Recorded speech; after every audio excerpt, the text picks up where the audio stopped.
हैं स्टेज पर, अभी आसाम की धरती पर हमारे खिलाफ वहाँ के न्यूज़ 24 ने हमारी तकरीर चलाई, आधी तकरीर चलाई, आधी तकरीर। और वहाँ से कॉल आया, वहाँ एक बहुत बड़े सियासी लीडर हैं मौलाना बदरुद्दीन अजमल साहब, उनके किसी पार्टी के सदस्य ने हमको फ़ोन किया कि मौलाना आसाम में आप आए, 3 दिन रहे, आपने तकरीर की, वो तकरीर आपकी यहाँ की जो न्यूज़ 24 वहाँ की है, वहाँ की लोकल मीडिया ने आपके खिलाफ आपको चलाया और पूरा वायरल हुआ। मुझे 2-3 साथियों ने लिख करके भेजा कि मौलाना ये तकरीर आपकी चलाई जा रही है, इसको बेस बनाकर आपके हाथ में हथकड़ी लग सकती। हमने कहा कि हमने इसमें गलत क्या बोला, हमने सिर्फ ये कहा था कि जब तक कुरान मौजूद है, जब तक कलिमा पढ़ने वाले मौजूद हैं, कोई माए का लाल इस धरती से उनके वजूद को नहीं मिटा सकता। मैंने कहा कि मैंने एक रिवायत नकल की थी, वो रिवायत ये थी कि जब अंग्रेज इस देश में आए थे तो उस अंग्रेज को भगाने के लिए इस देश से हर दिन मुसलमान फजर की नमाज के बाद तलवार लेकर सर पे कफन बांधकर कम से कम 15-20 मुसलमान सड़क पर आकर खड़े हो जाते थे अंग्रेज के खिलाफ।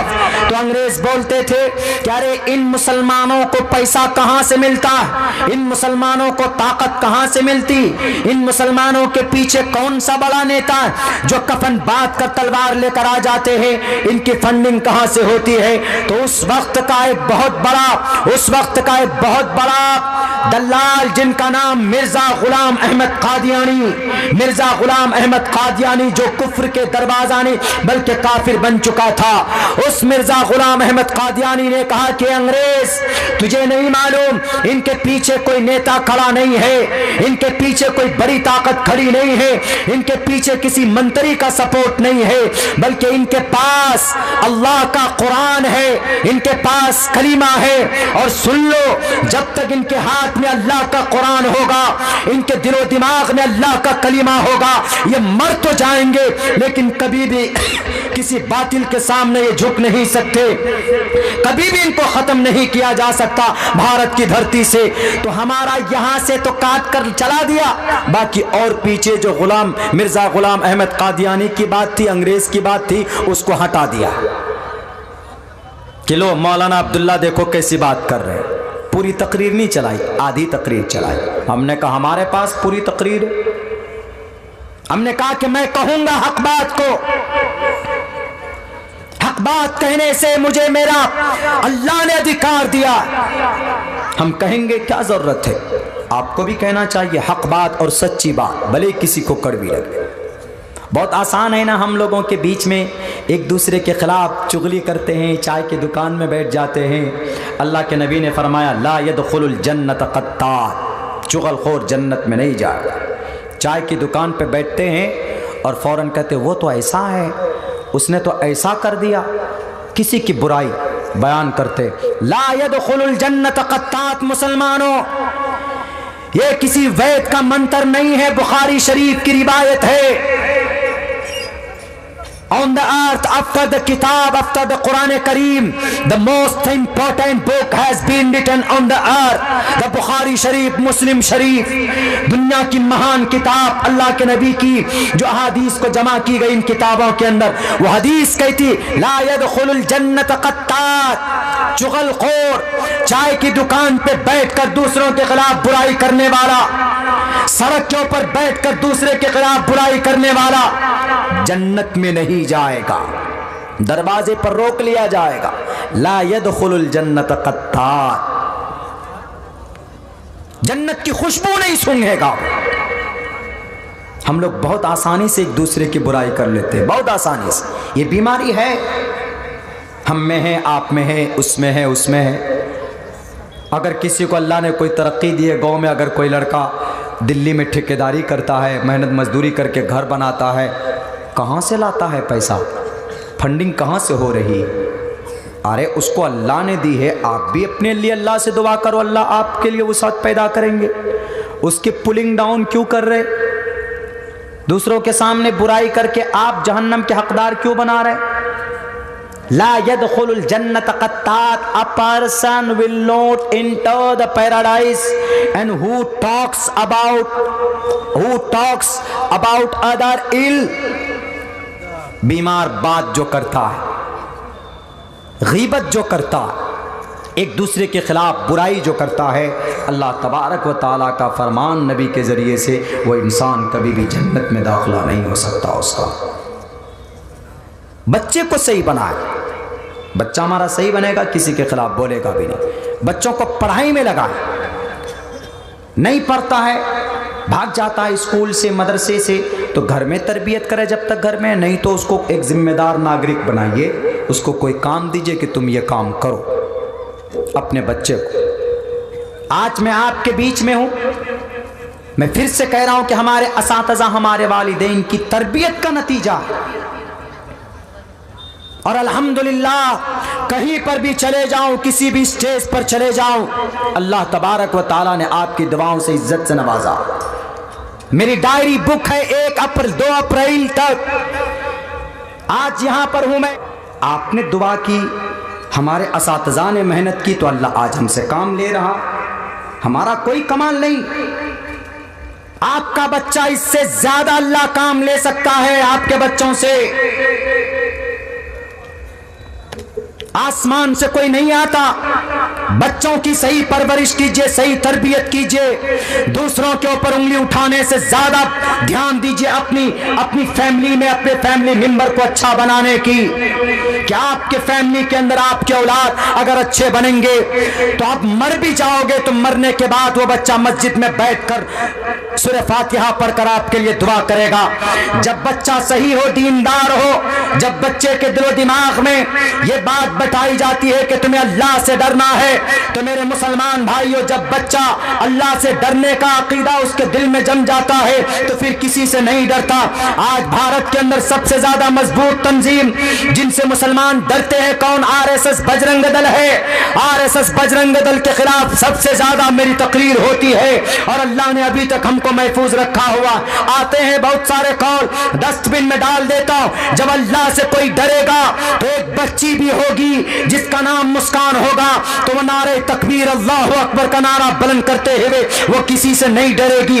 वाना कर्नाटका में वो एक लड़की थी, बुर्के के अंदर थी, उधर आरएसएस के लड़के 100 थे तकरीबन, और सब बोल रहे थे भारत जय श्री राम का नारा लगाकर डराने की कोशिश कर रहे थे, लेकिन उस बच्ची के दिल के अंदर अल्लाह का खौफ था।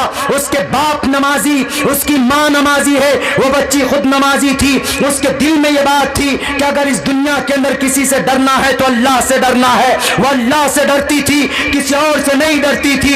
उस बच्ची ने पलट करके कहा कि अल्लाहु अकबर, यानी तुमसे नहीं डरने वाली हूं मैं, अल्लाह से डरने वाली हूं मैं। उस बच्ची ने साबित कर दिया कि मैं औरत हूं तो मैं डर नहीं सकती, मैं एक मोमिना औरत हूं, और मोमिना औरत अगर किसी से डरती है तो अल्लाह से डरती है।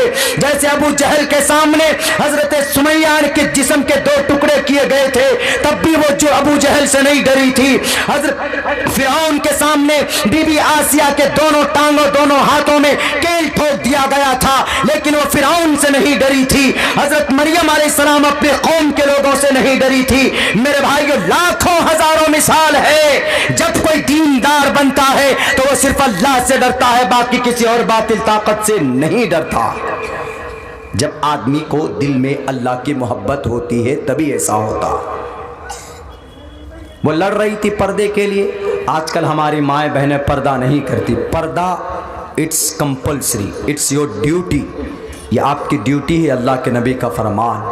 बहुत ज़्यादा हमारी औरतें जो कि हाट हरवा चौक जाती, जाइए आपकी मजबूरी है, लेकिन पर्दे में जाने की कोशिश कीजिए। बुर्का कम से कम पहन लीजिए।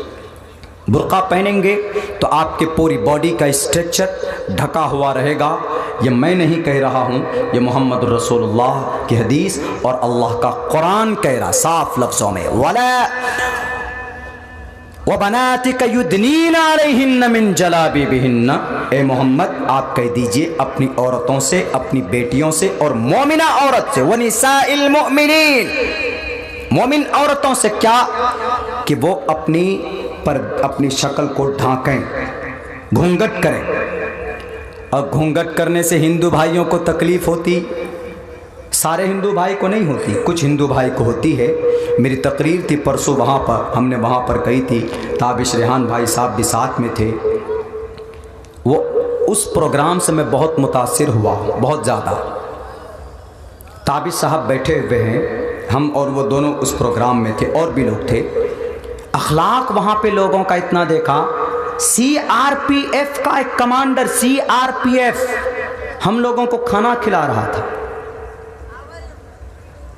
बड़ा पुलिस वाला हम लोगों के आगे पीछे गाड़ी लेके। अखलाक देखिए उनका, क्या आलिम दीन मौलाना साहब है, मुकर्रिर साहब है। हम लोग दे पाते हैं वो इज्जत नहीं। हम लोग तो कहेंगे मौलाना अब्दुल्ला इधर जा रहा है, नीचे करो, बैठो। मौलाना अब्दुल्ला गाड़ी में क्यों चलता है? अरे चंदा करता होगा। खामखा जो लोग इस बीमारी में मुलव्विस है, अल्लाह उनकी हिफाजत फरमाए। 5 ऐसे लोग थे, बड़े बड़े ओहदे पर थे, जो आए थे हम जैसे छोटे बच्चों की खिदमत के लिए, और आखिर में फ़ोटो खिंचवा रहे कि हज़रत आप घर में आए हम लोगों के। ताबिश भाई गवाह है, अगर वो यहाँ पे बैठे हैं, उन्हीं के हवाले से उस प्रोग्राम में मैं गया था। 4 तारीख, ये बक्सर भोजपुर, बहुत दूर नहीं है, बिहार का हिस्सा। वो बोले क्या कि सर हम लोग यहाँ 9% है। हमने कहा कि हमारे सीमांचल में जाइए, हमारे जो कि हाट में 76% मुसलमान। बोला बहुत अच्छा माहौल होगा। हमने कहा बहुत अच्छा माहौल है, हमारे जो कि हाट में सब चीज़ में नंबर 1, दीन के काम में भी लोग नंबर 1 है अल्हम्दुलिल्लाह, केस लड़ने में भी आगे, शराब पीने में भी आगे, एक दूसरे के खिलाफ बुराई करने में भी आगे, हमारा जो कि हर चीज़ में आगे, पढ़ने में भी आगे। सिविल सर्विसेज में हमारे बच्चे निकाल लेते। बलवा का 2 लड़का, एक DM एक SDM बना। ये छोटा मोटा पोस्ट नहीं होता, वो कलेक्टर का पोस्ट निकाला। हमने कहा हमारे यहाँ सब चीज़ में आगे, एक ही चीज़ में पीछे। बोले कौन सी चीज़ में? हमने कहा कि अखलाक, एक दूसरे को इज्जत देना, ये चीज़ हमारे यहाँ नहीं है। हमारे यहाँ अगर कोई मास्टर है तो उनको मास्टर के हिसाब से इज्जत नहीं दी जाती। हमारे यहाँ गांव के अंदर अगर कोई बड़ा बुजुर्ग है तो उस हिसाब से उसको इज्जत नहीं दी जाती। हमारे यहाँ अगर कोई बच्चा आगे जा रहा है तो उनको सराहा नहीं जाता। जैसे ही कोई थोड़ा यूनिक किया, कुछ ऐसा किया, फौरन NRC लागू कर देते हैं उस पर कि NRC लगाओ, इसको भगाओ इलाके से, ये ऐसा क्यों कर रहा है। हमने कहा कि सर आप 9% हैं, तो 9% में से जिनके घर पे मैं रुका था वो DIG DSP रैंक से रिटायर हुए थे। और क्या बोला वो बूढ़ा आदमी?